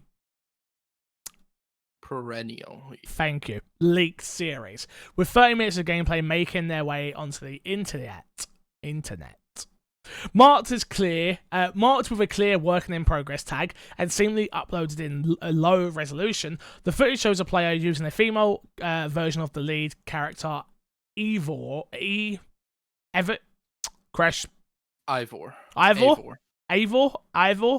We'll go with Ivor until we know. Ivor and includes. Here we go. Bullet by bullet point. Open world exploration, which looks very similar to Odyssey, although with a color scheme more similar to The Witcher 3. Raven Sight, which Raven stats for wealth, mystery, and secrets in the area. Mysteries. Longbow gameplay, which players embrace the mitigate damage. Combat amid a full castle siege. The player uses twin axes and a bow in this footage. A boss battle that ends in a choice with either executing or sparing the victim. The game's skill menu, which obviously we know what skill menu is. Look at the inventory, which heavily resembles those both in Origins and Odyssey, which is very good for me. A button that seamlessly enters the animus from the in-game menu. A seemingly non-regeneration health bar with the ability to eat berries from the environment to replenish it. Interesting. And a version of Odyssey's absolute best ability, the Spartan Kick, which Joe Screbbles is delighted about. Multiple versions of footage have been uploaded and subsequently removed by Ubisoft since its first leak. With Ubisoft Forward conference coming this weekend, it seems likely we'll see the intended gameplay at the showcase. Did you watch this, Crash? I skimmed through it. I didn't watch it. I watched bits and pieces. I refused to watch it just because I was like, it's this week. I don't want to spoil it. It wasn't good quality also. I watched bits of it and I kind of regretted watching it. I just wanted to see if there was any stealth at all. Yeah. It didn't look like there was stealth. I will say that one of the reasons I regret watching it because the show of gameplay they had there actually they had made the comment where they were like, we're reworking the gameplay. Yeah. And from what I saw, I was like, it's Assassin's Creed Odyssey gameplay. Hey. And it's like, oh, that's bad. I'm not saying it's bad, but they've promised a lot of stuff for that to be the same. It's just sort of like, well, what else isn't there? And you don't like it. You don't like Odyssey as well. I'm fine with the game. I'm fine with the combat. It's just the stealth, right? Fair. And there was no stealth there. Yeah. I will say that the boss thing I think is really cool. Where you fight the boss in the end, you choose whether you execute them or spare them. I think that's really cool. I think that could be interesting for story purposes and sort of the world building where you have to build out your home village. Yeah. Where how will that affect that? I think that's very interesting. Do you reckon they may be doing something with the Nemesis system? Could that we see them again, they come back and someone's finally picked up on it and been like, Oh, imagine Xbox do buy WB and we get that whole Nemesis system. Oh, that would be so cool. That's worth $4 billion on its own, right? Gears of War with the Nemesis. Gears Tactics with the Nemesis system. It should have had the Nemesis system. Did I not mention that? Because I had that idea a while ago, and I don't know if I mentioned it on the podcast. I meant to mention it on the podcast. I don't think so. But Gears Tactics absolutely should have had the Nemesis I don't know, though. I don't know if it would work, because they never escape. You always have to kill everyone. Yeah, but you have the guy who heals up. The main bad guy. It's like you'd have a reason in the story for them to come back. I feel like we've gone way off topic, but I feel like they could have... The Locust should have had more... I agree with you, like, more personality. Yeah. Yeah. But bringing us back on topic. Yes. Yeah, I didn't watch any of it, though. I'm looking forward to it. Do you like what you're reading? Yeah, but I think I'm an Assassin's Creed fan at this point. I feel like with the last two games being dude, if I'm a game forced me to go to a country, like that tells you everything you need to know. Like I went to Egypt because of Assassin's Creed. Like yeah. Interesting observation I have. Assassin's Creed Valhalla is coming out awfully close to Cyberpunk now. Yes. Do you think that hurts Valhalla at all? No. No, because I think because I think the casual audience know what Assassin's Creed is. The casual audience don't know what Cyberpunk is. Us nerds know what Cyberpunk is, and how important it is, and how big it's going to be, and how amazing it's going to be. But it's going to take for us to trickle that out to our friends that are not in it the way we're in it. Where Assassin's Creed just sells. Yep, that's fair. Okay, so that's fair. Next up, last news story this week: Fallout 76, Soul Calibur 6 lead July 2020's new Game Pass games. Fallout 76, Soul Calibur, Crosscode, and Out of the Park Baseball 21 are all being added to Xbox Game Pass in July. As revealed by the Xbox Wire, Out of the Park PC, Soul Calibur console are both available, and Crosscode console and Fallout 76 console and PC will be both available from July 9th. Cool. You gonna go and play some Fallout 76 finally? We could do that as a stream game. We could do it on like my Xbox. Yeah, that's the only way I'd play it. Yeah. So if you want to do that, we could definitely do that. I'd be down to do that for that. I don't know if I want to. I don't know if I want to. But they did reboot it all though. There is like questline and stuff now. Yeah. So maybe it is there, but other than that, I have no intention of going to that game. Okay. Well, let's Soul Calibur 1v1 me. I'll 1v1 you, bro. I want to play as Spawn. You can play as Spawn. I'll play as Geralt. Spawn's not in this one. I got him, chat. I mean, why'd you say everyone, that? I got him. I know, I'll keep calling them chat. It's better than calling them the tools. That's why I've started calling them. Tools. Did you hear about this? What? I know you was in chat today, but like, I want to call my audience the tools. Oh, yes. You want to insult them all. Look at these tools coming in when I tell them to go into a stream. What a bunch of tools. That's how I hear that, but I'm a bit pessimistic sometimes. A bit? Why? Why you gotta say that and laugh at me? Move on to your segment, my dude. Next week on Xbox. Let me interrupt real quick. So we were meant to do, obviously, the games we played before we get into this, right? From next week. I couldn't get any codes this week. I couldn't get anyone. No one wanted to be sponsored on this week show. They didn't want us to talk about their games. I tried, but they didn't want us. I'm sorry. We tried. But I did realize that Bird Towel isn't in you know, the RPG one? It's an Exile game, and it's on Game Pass. Oh, wow. We got to pay more attention to when these games are on Game Pass, so we have at least a backup to go on to. Yeah, for sure. I agree. Anyway, next week on Xbox, from July 7th to July 10th, these are the games coming out. This is where I normally ask, have you played it? We haven't played it. Fix just said that. NASCAR Heat 5.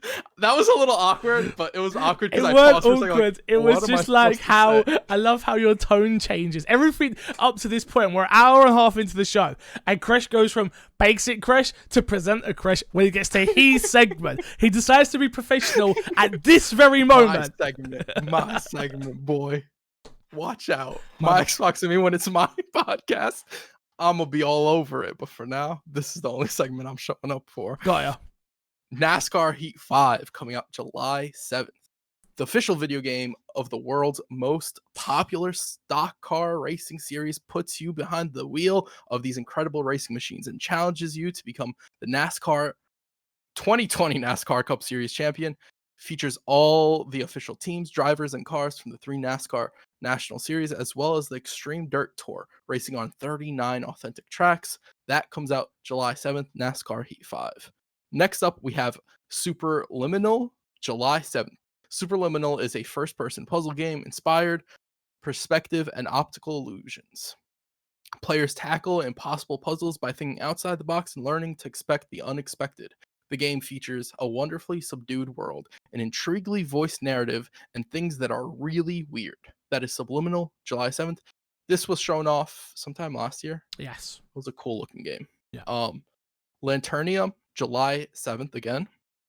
Help the mighty raccoon overcome obstacles, labyrinths in this family-friendly game set in a fantastic world. Solve puzzles by interacting with different types of blocks and colors as Raccoon meets a bunch of friends and foes, including fox, snail, and other animals. Lanterium, July 7th. On July 8th, we have Robo Zaro coming out, a physics-based 2D action game where robots, BO3, and O-Ramatron embark on a epic quest through the outskirts, underbelly, and rooftops of Mech Angeles to uncover the mystery surrounding the disappearance of Dr. Zaro. That is Robo Zaro, coming out July 8th. On July 9th, we have Crosscode, which is also coming to Game Pass. So that's our backup game. That's the backup. That's our backup game. All right. Crosscode is a retro-inspired 2D action RPG that combines 16-bit SNES style graphics with butter-smooth physics, a fast-paced combat system, and engaging puzzle mechanics, served with a gripping sci-fi story. Distraint 2, coming out July 10th, is following the events of the first game. Distraint 2 is a sinister tale about restoring hope and finding your purpose. You are Price, a man who sold his humanity to get partnership from leading company McDade, Bruton, and more. Collect items, solve puzzles to progress through the story, and find out if Price can reclaim his soul. That is Distraint 2, coming out July 10th. Sword Art Online Alicization Lycoris comes out July 10th. Thank God you read that. Kirito awakens in a completely unknown virtual world, but something about it feels a bit familiar. Set in underworld and expansive world introduced in the Sword Art Online anime, Kirito sets out on adventure in the series. Latest RPG, enjoy seamless action-packed real-time battle using a combination of sword skills, sacred arts, and your favorite SAO characters. Sword Art Online Alicization Lycoris, July 10th. Angel Boy is going to be very excited for He's that. going to be all over that. Probably He's going to be all over that. Yeah, he loves the sword art. He loves the art. He loves the art. Just the art, not anything Not the else, sword. He don't like swords. He only likes art. No, or the online. He's just the art. He's just the art. F1 2020 coming out July 10th.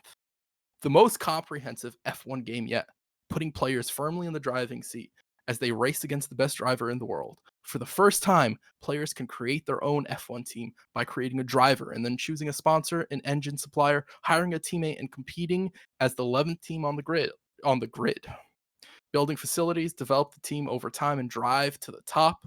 That is F1 2020, July 10th. Have you ever played an F1 game? Crash, funny you should ask that. So, yeah. I was sent a code for F1 2020. Yeah. So you know what I did? I gave it to the one and only Mr. Moody, the man that plays F1 2020 every single year. And you never guess what, Crash? What? He's going to be on this show next week, just for your segment of next week on, and he's going to be talking all F1 with us. Let's go. Didn't expect that, did you? Moody. Didn't expect that. Didn't. And that's the truth. I'll be honest, as I was reading this game sounded a lot like Football Manager, but for F1. No, you actually do race. No, I understand you do race, but it was more so like you get the team and you're building the team and you have to manage all that stuff. Crash, I'm not qualified to talk about this game. Moody, and neither are you. True. Mr. Moody next week is going to be on this show. I've got all the questions, bro. You guys better write in a lot of questions. We want only questions about F1 2020 next week. For Moody. For Moody. I don't want to address to us. If you put Literally. Tell him, like, if you put hi MC Fixer and no, we're not answering that. It better say hi glorious one, Mr. Moody. Yeah, you better remember the glorious one and not disrespect it. You better not disrespect him. Don't you dare disrespect You Moody. better not. The glorious Moody. Anyway, we have more games to go through. The Great Perhaps coming out July 10th.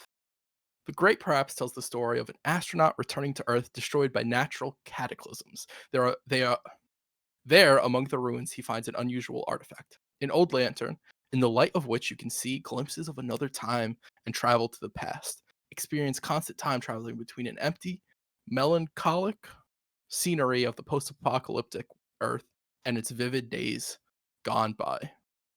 That is The Great Perhaps coming out July 10th. Another game coming out July 10th that I played the first one of, and I really enjoyed it. Bloodstained Curse of the Moon 2. Curse of the Moon 2 brings classic 2D action and a dark 8-bit aesthetic together with modern playability. The multiple scenario structure of the previous title return with an epic new story. Players take control of Zangetsu, a swordsman from the Far East who bears a deep grudge against demonkind and the alchemists who summon them. That is Bloodstained Curse of the Moon 2, coming out July 10th. Again on July 10th, we have Sister Royale. Five Sisters, the last one. Sister Royale, Five Sisters Under Fire. It's Xbox Play Anywhere. So if you buy it on Xbox, you can play it on PC. I haven't heard that in forever. But it's 5 uniquely talented sisters are squabbling over which of them will marry the angel in this new vertical scrolling shooter game featuring the tension bonus system. TBS means your score and number of coins multiplied based on your distance from enemies and their attacks, and the power shot system changes normal attacks into strong attacks, further ramping up the tension. That is Sister Royale, 5 Sister Under Fire, coming out July 10th with Xbox Play Anywhere. That is it. Fix. If you had to pick a game. Because I do. You have to. Because if you don't, I'm coming to London. I'm meeting you at your local McDonald's. I don't care that, social distancing. Yeah. Don't care. We're meeting at the local McDonald's. Okay. No masks. No masks. Whoa. No hey. How dare you, sir? I have a mask. I will be bringing my mask. No. I understand you have a mask, and it's an insert coin mask. Oh, yeah. Oh, insert coin? You heard of them? Coin. Oh, yeah. Insert coin. And if you apparently, if you go on insertcoin.com and you buy some clothing and you use IC Fixer has the coupon code or the discount code, you get 20% off. That's what I heard. I didn't even have to plug it. He's right, guys. I am partnered with Insert Coin. I wasn't going to mention it on the podcast because they're not paying me to do this, but I'm going to. Remember, if you like nerd culture clothing, PlayStation, Xbox, all the games. They got all the games. Resident Evil. I got so much nice stuff. You can check out a video on my YouTube channel right now, youtube.com/myxboxandme, where I unbox a bunch of clothes, but you can get yourself some sexy clothes as well. And use code ICFixer at checkout for 20% off. Oh, yeah. You've practiced that a decent amount, huh? In the mirror every day. But no mask is a punishment. Okay, got ya. Sorry. But you can buy a mask from Insert Coin and they donate your money to charity. So. Yeah. Charity. Go do it. Now Fix. Back to you, Fixer. Back to my segment. Okay. What game do you pick? I'm going to pick... I want to pick NASCAR. But only because I want to annoy Mr. Moody because he's going to be talking about Formula 1 the whole time. So I'll be like, but NASCAR has this. Does Formula 1 have you drive around in a circle for an hour? I don't think so. Formula 1's different. NASCAR is literally just... Okay, what's different about Formula 1? Formula 1's an actual track. Yeah, tracks are just circles. Weirdly shaped circles. I tell you what, I'm gonna do it just because it might annoy Moody, and if I can get a code, it'd be funny. So I'll go with that. I'm gonna go with NASCAR. Okay. I'm torn between 2 games again. One of them, for sure, I can play next week, which is the Xbox Game Pass game, the cross-code game. So don't pick that one then. Yeah, that's what I was leaning towards, but I just felt like I should put that out there. And then the other one is Bloodstained Crystal. I've already reached out for a code for you. It's okay. I've done it. Already done it. Damn. Already Fix those me too. I know you. I know. I already reached out. Already. Saw the list. Copied them. I was like, let me reach out to PR. Chris needs a code for this one. Chris needs a code for this one. I got you, big dog. I got you. Damn. Well, that's the segment. Games with gold? You want me to read those? No, I do that. No. You know, I'll read them. Sure. If you want me to read them. I guess so. Yep. Xbox Games with Gold for July 20th. This is my segment too. I'm going to read it nice now. I'm going to read it. It's so nice. Okay. Xbox Games with Gold for July 2020. WRC8 FIA World Rally Championship. Available from July 1st to July 31st on Xbox One. Dunk Lords. Available July 16 to August 15 on Xbox One. Saints Row 2, available July 1st to 15th on Xbox One and Xbox 360. And Juju, available July 16th to 31st on Xbox One and Xbox 360. Now, Chris, you know I love you. Yeah. But you know what the problem is now? What? You forgot to put a time code on next week on Xbox. Your segment, you forgot to do a time code for it. So congratulations, you played yourself. I just want to say, Fix, you know, while you're hosting, you have me write the segments. You didn't ask. All the time. You didn't ask. And then the one time I have a section, and I'm like... The one time? You know, you've been in it for 3 weeks. Shadow boxing with myself mentally, like preparing for my segment.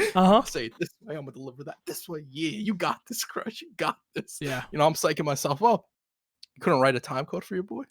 I'll be honest, I was focused so much on my Games with Gold segment that I was like, I need to focus, and then I forgot. And then I took over your Games with Gold segment. Let me tell you something else. Let's plug, and get ourselves out of here. What you got to plug this week, my friend? Twitch.tv / You think so? No, youtube.com / my Xbox. I mean. That was a good bait and switch. Well done. I liked it. We're putting out content over there. YouTube. We are. YouTube.com / my Xbox and me. We'd passed 300 subscribers, and then we lost 3 subscribers, and now we're not at 300 subscribers again. I'm not too sure what happened. If I find those 3 people that unsubscribed, I'm going to force you guys to play a very bad game. I don't know what game it is. I can't think of it off the top of my head. You guys will play one. We're going to be playing some Moving Out right now after this podcast over there. So remember, by the time this podcast comes out, it will be on the YouTube channel. It will. As a video that you can watch back. It's true. Leave a comment, like, subscribe if you haven't. Which, if you're watching the podcast, why haven't you subscribed? He's right.